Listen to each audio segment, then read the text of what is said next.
Clarissa Burt, welcome. Thank you so much. Feels so good to be here. You in Nice. you in London and me in Rome. We're back. We're being very international today. We are indeed. All right, Clarissa. So you've been a supermodel, an actress, and singer. You've been on covers of magazines. You're the CEO of a media company, a woman's advocate, and a best-selling author, among other things. Yeah. To be able to successfully do all those things, you need to reinvent yourself along the way throughout your life. Oh yeah. Talk to me about the process of reinventing yourself look like for you, please. Well, the reinventing is really just wanting to fit a whole lot of fun things into one lifetime. I just wanted to do a lot of things. It doesn't necessarily mean I was going to be good at all of them. I just really had the idea and the desire to want to do a lot of those things. And so the first for me was to be a model and an actress. Then I wanted to be a producer and work. First, I wanted to be on camera talent on television, and then a producer on television. And then, to do that, I was living in Italy. So I was learning the Italian language at the same time. So, just wanting to just really having that desire to do so many things that you have on your what they call the bucket list, and hopefully being able to get to most of them before the angels call you home. And that's really what that's all about. I mean, what I do, if I have to say one thing to myself where I give myself a little discredit, is I spent a lot of time living in fear. Spent a lot of time doubting myself. I spent a lot of time thinking I could never, you know. And so that's why I wrote the book, because at the end of the day, if you just get out of your own way, if you just start to believe that you can, now you can't do everything. People say, oh, I can do anything. No, you can't. NASA's not going to call you tomorrow. You're going to be on the moon next week. That's not good. You can't do absolutely everything. You can, No, you can't. you can try, but so there are things that I think we're predestined to do. I knew that when I was a child, I was a talker, and I would get in trouble in school for talking so much. And I loved to sing. And so they made me Mary Poppins in the kindergarten play. And so it was like the writing was on the wall when I sang Supercalifragilisticexpialidocious at 5 years old. And then the whole place was standing and going, I went, oh, can I do this for my life? Yes, I'll be on a stage and people will stand up and applaud me. And so it was fun. It didn't always work out that way, but, I absolutely was born to be on a stage, to be in media, and to have a microphone in hand. And with that, most of the things that you talked about in the introduction were things from a stage, things on a stage, things with a microphone, television, cameras. And then the book was really, what came about because of the little girl that I do remember, or the young girl who had no self-esteem at all, like none, and how she forged through that. And the book is really good also, I think, because it's a manual. And so it's broken into 12 chapters that are they're easy to read, but the work isn't necessarily the easiest when you start working on yourself and you start thinking about your own personal development, which is really your sacred duty to do. I mean, if you want to be living well with yourself and living well with others, self-esteem and personal development, self-improvement is really, key to mostly to getting ahead in a happy way. And so, life is life and it triggers us and it's very difficult. But if we can face life with the tools in the shed that we need on any given time, because we've done the work, we've read the books, we did the courses, what all those things, we have at our fingertips these days to help us better ourselves, then you're probably going to be living definitely a happier life and certainly an easier one.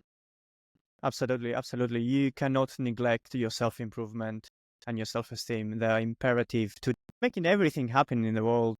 Yeah. So, as a self-made woman that has done very well for herself, what is your advice for women that feel stuck in a job they hate, perhaps, that know they're meant for more? They want to leave a dent into the world, but, they're just afraid to reinvent themselves, or perhaps just feel lost, juggling many things at the time. So where should they even begin? Well, stuck is not a bad place to be. Stuck means, that you want more for yourself and that there's something else that you think is behind that corner for you. The really, easy part really truly is getting unstuck. And stuck really is Yes. another word for fear. Let's face it. Yeah. I feel stuck. What does stuck mean? Yeah, come on. Get on the horse and ride it, right? And so that's where you have to have what I love to talk about, is confidence. And we talk about confidence, and here's what confidence is, and you'll know this very well as an Albanian with a Latin root language. We know that, confidence means confidere, with trust, right? That's Mm. Latin. And so it is also in Italian now, confidere, with trust. So self-confidence is trust in self, right? That's all that is, and so that's where it all begins. You must begin to trust yourself. Yeah, it's great that you get advice from your friends and your family and the things and the conversations, but you know what is your best path forward. And so, learning to where to find that trust in yourself is the key. And that's why books like mine exist, right? My book is a book about doing the work. You're not going to read about self-esteem and just, okay, well, you got the first chapter. There are 12 chapters, and each one of them is a working chapter to get you from point A to point B and to move you forward to where you want to be. A lot, as I said before, a lot of the work isn't going to be easy. You're going to have to cut toxic relationships. And that's really hard for people. People are not going to find the work so easy, but when you take a look at the light at the end of the tunnel and know that on the other side, your life is going to be so much brighter, bolder, bigger, more beautiful than it is today. That's really what we're striving for. We just want to be living happy, prosperous, productive life. But we have to put in the work. It does, Yeah. we learn an awful lot from our family tribes, right? The familial tribe will give us a whole bunch of stuff by the time we're 18 and we're leaving the house. Usually we're 18 when we're leaving the house. And we take that into the world with us. And I know that for me, when I went out into the world at 18, I went, whoa, this is way different than what they taught me at home. Yeah. My parents, we come from a very long line of Irish Catholics, and severe and severity, and children are to be seen and not heard, and a lot of yelling and a lot of screaming. And, so when I left the house, I thought that if I just yelled and screamed, I would, be heard and get my way. And when I started doing that, people looked at me like I had three heads, like, oh, crazy woman. And so I learned very quickly that, yeah, there are other ways that you can be even more impactful, more powerful without being crazy woman and without screaming and yelling. And that's just an example, right? To tell you that we thank them for what they've taught us because they taught us what they knew. Exactly. Right. But now it's our sacred duty. It's our responsibility to take not only, obviously, the reins of our own life, but we take responsibility for our own emotional pain because nobody gets out unscathed. Everyone comes out with something in life, right? And so you could have been bullied at school. You could have had a difficult childhood at home, like whatever it is. That's your responsibility. You can't go on blaming everybody else. And your parents were horrible. They may have been, but now it's on you to make it right. Now it's on you to make the toxic stops here. I'm not going to take more their toxic into the world with me. I'm not doing it. I refuse, right? So that's where, you can either conform or you can transform, Oh, right? nice. I like that. So yeah. So what are you choosing? And I'm telling you, it's your choice. You make the choice. You want to be miserable? Great. You want to do the work? It's going to be uncomfortable. It's not going to be easy. It's going to be hard sometimes. You might cry. You might put down the book for a week and not go near it for a month. But you'll come back to the book because in that next chapter, there's another way out and there's another way forward. Yeah. And the way you structured your chapters full of real life stories is very easy for people for them to digest your message. And you talk about responsibility. Yeah. And it's funny how we always shy away from responsibility and we avoid it when actually responsibility is empowerment once you're understanding. Got it. So please talk to me. How does female empowerment look for you? And how can we go about empowering women in their personal and professional lives, please? Female empowerment really is about ease, it's about joy, it's about glory, and it's about grace. It's not about yelling and screaming and all, the things. And I mean, we have a lot of a lot of women have lost their female energy and are really more in their male energy because they think that that might be how they will be heard more. I think we have to recall more of our female energy and live in that energy while we're trying to navigate, a lot of things in a very male-dominated world, a male-dominated space. Male domination doesn't necessarily mean that we can't, live and cohabitate nicely. We have to learn how to create our boundaries. And so boundaries are things that people think you have to yell and scream and get pissed off and point fingers, and you don't do that. Again, I said ease, joy, and glory is an easy way to say to someone, hey, listen, can we have a quick conversation real quick? What you just said or what you just did kind of landed not so good. And so I'd like to explain to you why.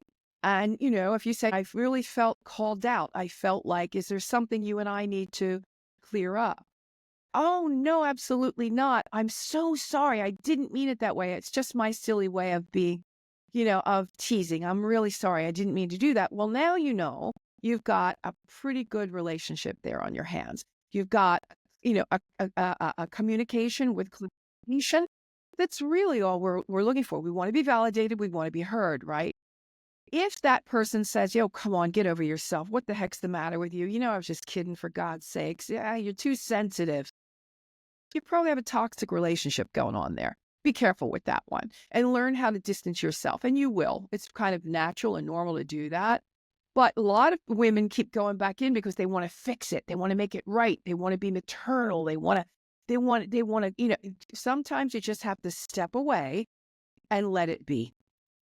And so that is really, I think, one of a really great empowerment tool is learning how to create your boundaries.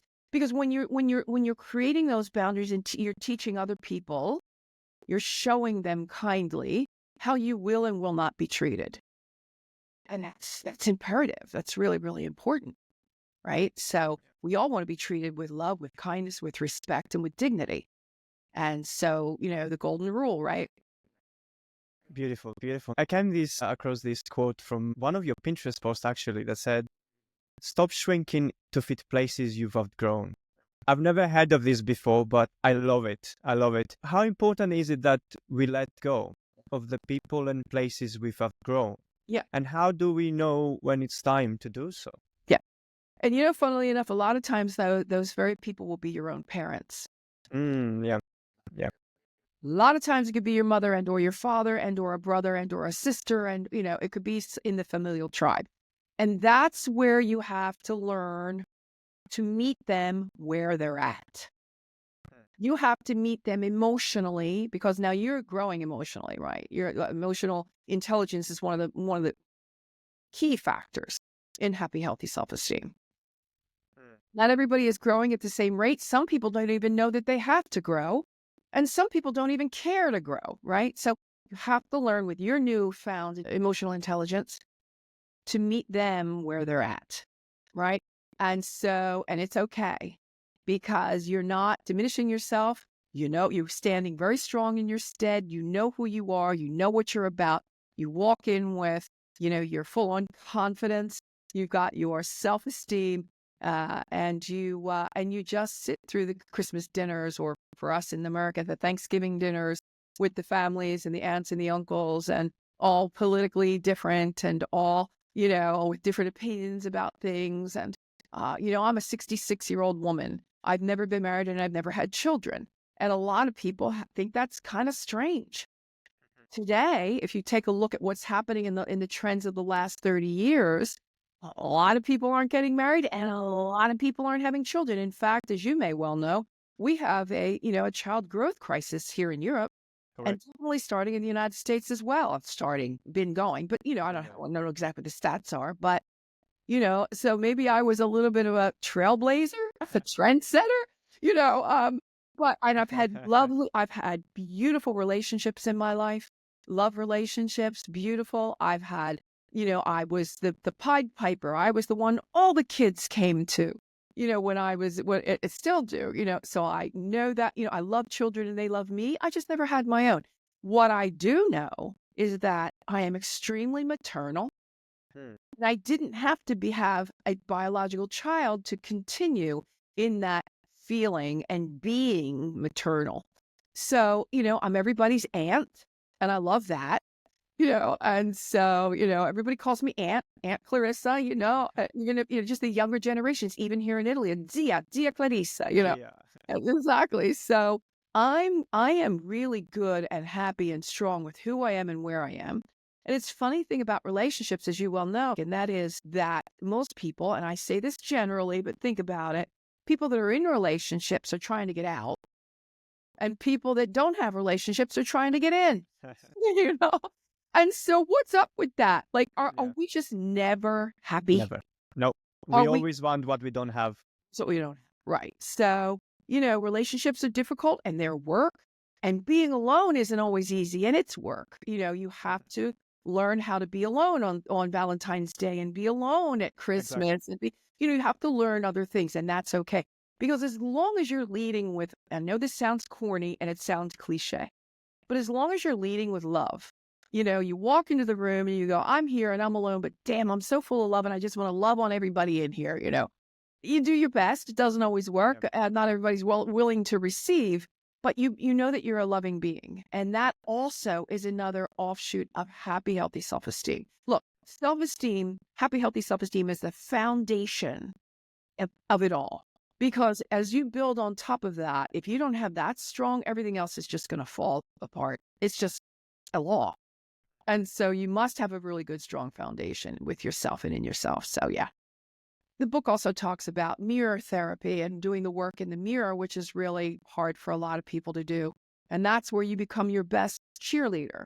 You get into that mirror and you say, hey, Clarissa, hi, how you doing there today? I want to let you know that I really do like you. You know what? I love you. And I know this sounds really weird and it looks really weird. And you probably want to do this when nobody else is home. Okay. But close the door to the bathroom or wherever, go in there and just say, you're looking pretty good today. I'm right. And you know what? I'll let you know how proud I am of you. You did such a great interview with, I think you left, Francesco's audience with some good messaging. And I also want to say, look, I do forgive you for that time that you stayed in that relationship too long, or you let that person treat you poorly. I forgive you for that. But I also love you a lot. And you go out there today and make it a great day. If you do that for 21 days, if you're feeling down, you're feeling low, you're feeling depressed, you're feeling whatever, you did get yourself in that mirror. And for 1 minute a day, you do that, come back to me in 21 days and tell me how you're feeling. How has your life changed? Because I will promise you, in the book, that is probably the most incisive exercise of them all. Yeah. So important. People usually overlook affirmations. They think it's very silly, self-talk, and they don't really have any power. But it's the most basic practice of self-love, self-accountability, and just the beginning of growth. You need to start from there. It's like an easy win. It's an easy win. Your self-conscious believes you. Yeah. So whatever you're telling your self-conscious, be real careful with that. So if you're standing there and you're telling your own, look, don't wait for anybody else to tell you the things you want to hear, because it probably is not going to happen. Yeah. That's why we go to the mirror. That's why we believe in ourselves. That's why we have trust in ourselves. That's why we do this silly little exercise. Look, I learned about this exercise from Louise Hayes and her work. And then Jack Canfield used it in his works. If it was good enough for them, it was good enough for my book as well. And I'm happy to be able to pass it on, because a lot of people know about it. And, you have to kind of prod people to do it, because it is weird. It feels weird. It sounds weird, but it works. It's crazy how it works. Here's another thing I'd like to share with you. And that is, we always hear about, I am enough. You are enough. We're enough. Everybody's enough. So one day I looked up the definition of enough for Francesco, and it's only as much as is required. Interesting. Only as much as is required. Now, I know I am so much more than is required. Like, I'm so much more, right? We all are so much more than is required. So the new mantra now for your audience is, hey there, Frederick, looking at you in the mirror, and I think you're really, going to have a fabulous day, and I'm really proud of you, and you are so much more than enough. So get that on your, on your calendar to-do list every day. Just continue to tell yourself you're so much more than enough. Because just by definition, the word enough isn't enough. So there you go. And that's another one that I love to, leave people with because it's so true. It's a very strong reframe. It's a very powerful reframe, actually. So, Clarissa, in your book, you also write about emotional baggage. Yeah. I do think we all carry some, Yes. and either be it from abusive or dismissive households, toxic relationships, destructive friendships, or, simply living a passive, unfulfilling life. Yeah. What are some tools or practices we can use to start shedding our baggage Yeah. and make space for growth and acceptance? Well, as I said before, the first thing you know is that you're living in an uncomfortable space. You know that you're unhappy. You know that you're not feeling fulfilled. You know that you're taking a look at what everybody else is doing and feeling like you could never, look at what, Joe Schmo is doing. And, he's got a great business he's got running. He's got a fantastic car, a beautiful girlfriend. Oh, I could never, and that's the space, that, when you're living in that, that you're living in very low self-esteem, right? That is emotional stuff you just need to start working on. And it can happen for everyone, there's not a selected few. The selected few are look, I didn't come from money. I didn't come from, but I took what I had and what I was given and I used that. I took my propensities and said, okay, what do I love to do? Well, Mary Poppins, the stage, the microphone, singing. I was tall, which wasn't always good in school. When I was a girl, I was way taller than the boys. And that was embarrassing. And I used to get bullied for that. But it worked beautifully when I started to model, right? I was really skinny, and I wasn't, I didn't have a big full chest. And so that I was bullied as a kid and it was horrible. But guess what? When Valentino was looking for, the high fashion models, they didn't want a chest. They wanted tall, skinny girls with no chest. Yay for Clarissa. So what I'm saying to you is, there's something that you are here to do. There is something in in your heart of hearts, you have your passion. And so that emotional baggage that you have either brought with you from your family or because you continue to compare yourself to people, that is negative self-talk, and that's going to keep you very low on the emotional range. So know that that is something that needs to be worked on. Get the tools you need. Look, you can walk into a bookstore. You can get anything on Amazon. You can get it on YouTube. You can get it on meetup groups. I didn't have the internet.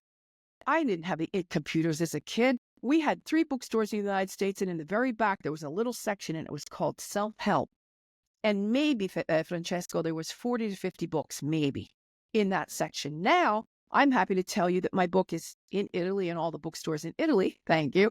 But it's also in the United States. Here, it's 2 years in the bookstores. In the United States, it's 3 years in the bookstores. And it's in the personal development section that is huge. Right. Because personal development has become a billion-dollar industry. So when you're living at home and you're looking, kind of glum and life isn't working out for you and everybody else is so lucky and you just are not, I'm here to tell you that is not true. Get up off your tuchus, get off your butt, go get the tools that you need and start implementing the tools.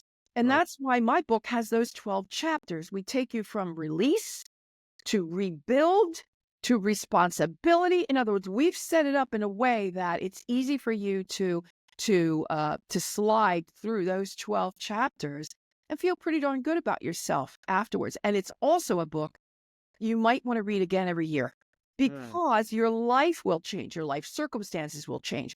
The triggers that have come along. You might have a divorce, a separation, a death. There are things that life is going to happen that's going to present us with. We have to know how to navigate these things. And I talk about having the tools in the shed. So I talk about the storm and, when life triggers us and the storm comes through, here comes the tornado and the hurricane and, oh my God, what are we going to do? And so, we stand very strong with our tools in the shed because we've done the reading, we've done the courses, we've done the classes. We now are strong and fortified, just like a tree with well-rooted roots, right? We stand strong in our stead so that when that storm comes through, we might lose a leaf, maybe we lose a branch, but we're not going to be uprooted with the storm and transported away because those tools in the shed actually really help. Right. So that's really what I say when you talk about the emotional intelligence piece and how to get out of a bad situation. Remember that not everybody in their words are kind. And not everybody has your best interest at heart. So that's why the mirror therapy works, because you're going to say kind words to yourself and you're always going to have your best interest at heart. That doesn't mean to be a narcissist. Narcissism is the complete lack of self-esteem. That's a whole nother show, right? It means do the work for yourself, because you know you can do it. And if you think you can't, just call me and I'll talk you through it and tell you. That's very nice of you. All right. So you did mention just now how there's so much self-help out there, and it's very easy to just be confused. There's so much advice. I want you to tell me, do you think, is there any bad advice out there that you wish women would listen less to? Bad advice. I wouldn't be listening to, there are an awful lot of influencers that are out there, trying to convince you that being an influencer and having a lot of money and being super successful and having really long eyelashes and long nails and the perfect purse and the designer clothing and all of that, that doesn't mean success, right? It's great. And we need to be happy for their success, because that's what self-esteem means. Self-esteem means we're never jealous of anyone else. And we definitely, truly, really want, other people to shine. Because the universe has plenty to go around for all of us. But please do remember that doesn't always necessarily mean success. Success is when you're walking into your own place, your own space, your own position. You're happy about it. You feel good about yourself, and you know that you're leaving something positive behind. I've worked a long time here in Italy, and I worked on television. It gave me celebrity status. I will be honest. I'm pretty much a household name here in Italy, right? And one of the things that I love to this day is when people say to me, Clarissa, you were always real. You were always a lady. You were always, kind. You were always a celebrity. A lot of people will take that and turn it into not a great place to be. They become real jerks about it, right? And so that's not really success to me, and that certainly isn't beauty. So being really, keeping yourself with a level head, moving forward in your place, your space, your position, your passion, making the best out of that, and let everyone else do what they're doing. Talk about, you've heard about the grass is greener on the other side. Yeah. Yes. Because we're comparing ourselves to other. Oh, look at that grass over there. It's so much greener. Well, let me say this to you. The grass is always greener where you water it. Yeah. Number one. And secondly, is that really grass over there? Or is it AstroTurf? Is it fake? Is it plastic? Is it not real? Again, self-esteem 101, never compare yourself to anyone else. And I cannot underline and underscore that enough. It's just the truth. So stop doing that. Get off of that, merry-go-round, because let them be them and let you be you. You are so lucky that you get to be you. Like, there are 8 billion people on this planet, and you're the only one of you. Nice. Look, how special is that? Nice. And I'm going to go a little step further. It might sound woo-woo, but the universe, the divine source, God, call it whatever you will, knew what they were doing when you were created. They had their finger on the pulse. Don't you worry.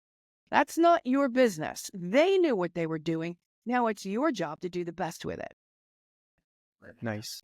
On the rebuild chapter, you talk about becoming a visionary of your life. Yeah. Talk to me about the importance of having a vision.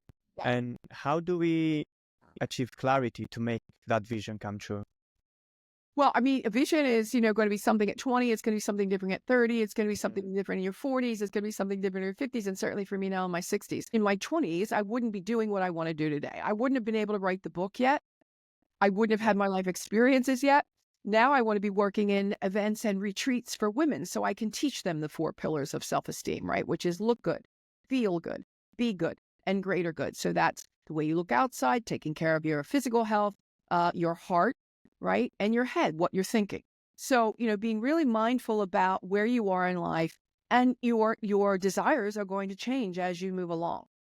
Some people in their, 15 thought, the best thing that'll ever happen to me is I'll find Prince Charming and get married. And by 25, you're in college, you've learned a lot more, and you're thinking, maybe that's not what I want to do right now. I want to study my career, and I'll think about that later. If it comes, it comes. If it doesn't, that's fine. But what I'm saying is, there's going to be this constant changing, if you will, in life. And it's normal. It's good that it's that way. You don't want to be the same person forever. And again, if you can keep in mind and use this also as a mantra that you want to be a better person tomorrow than you are today in any Yeah. which way. So please, divine, universe, source, God, whatever you, want to aspire to is fine. How can I be a better person tomorrow than I am today? How can I be a better person today than I was tomorrow? And that's the other thing. If you want to compare yourself to anybody, you want to compare yourself to who you were yesterday.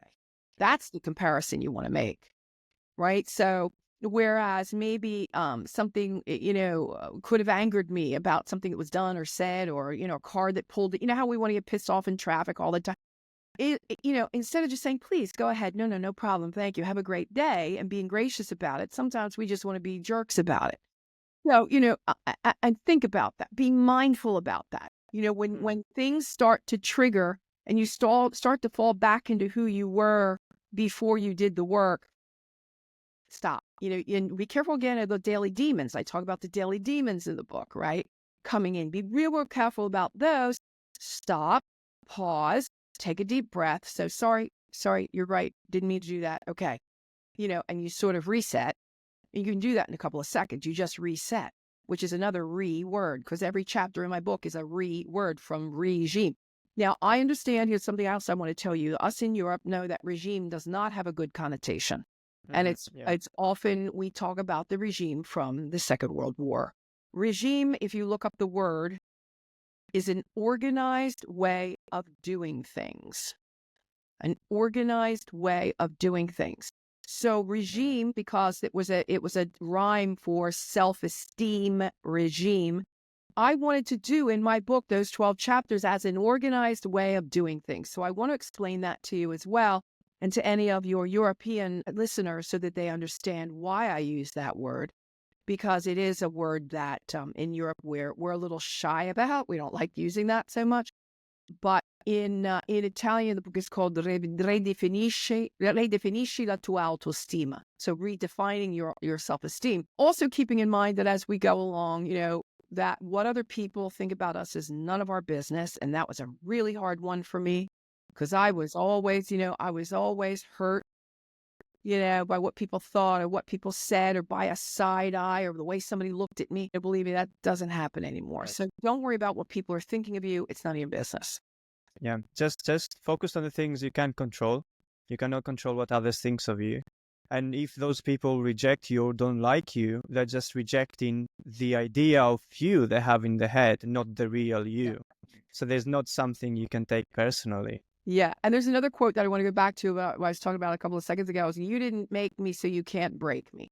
I was created by all that is perfect. Nice. Right? So don't let don't play it. Just forge forward on your, get yourself that support group, right? We talk about support group in the book as well. And that is where you have just that handful of people that you take with you through your life that are really, really good friends. I have 5 that I know I can count on. Those are my ride or dies. Those are you know what ride or die means? Yeah. It's a Harley Davidson saying, like ride or die. Okay. And so these are the people that will jump on that motorcycle with you and go, no matter where you're going, they're going with you. Right. And so the people I can call at 3 a.m, those are the kind of people that you want to accrue as you go along. I have friends from my 20s, friends from my 30s, friends from my 40s, friends from high school, and friends I'm still making. That I've got a couple of at least 40, 50-year-old relationships in my life. So wow. Those are the ones that you definitely want to keep very close. You nurture those relationships. And that's just another really, really good, I think, nugget to leave with people. And then going back 1 second is, a lot of times you're not going to understand why people don't like you. And not everybody is going to like you. And so again, happy, healthy self-esteem comes in there. But I think that what we really need to remember is that if people don't like you, it's usually because they see you as a threat. They hate themselves, or they want to be you. They want to be just like you. So keeping that in mind, why do you think they don't like me? Well, maybe I'm unlikable, but I'm working on that. I'm not perfect. I'm a human. Or maybe they see me as a threat. Gee, I wouldn't want that. That's not a noble thought. Maybe they just hate themselves, and let me help them with that. Let me be kind to them. Let me tell them, let me give them some nice compliments, like come from a noble place. Wanting to help others be better. I'm not saying you got to save the world, but just have that love in your heart, right? Or maybe they want to be you, which is a very kind and flattering thing. The one thing we didn't talk about is when I talk about, self-esteem, I talk about taking the high road. The high road is honesty, integrity, gratitude, and honor. And so when you come to the table, to a relationship, family, friends, lovers, whatever it is, when you come with, when you're taking your high road, your honesty is radical. Your integrity is impeccable. Your gratitude is every day for at least 10 things, and you need to rattle them off right away. Like, what are the 10 things you're grateful for right away? And then honor, which is what we just talked about. Like, be honorable with people that are having difficulties. We want to be pissed off and we want to create, enemies. Look, we can't be friends with everybody because some people are really, really difficult. I get it. But a lot of it can be, sort of like glossed over, if you will, if you just don't get upset about it, Nice. No, I love everything what you just said.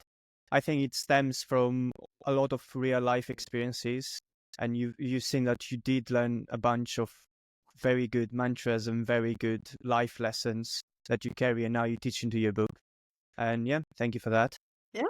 Final question, Clarissa, what do you want to be remembered for?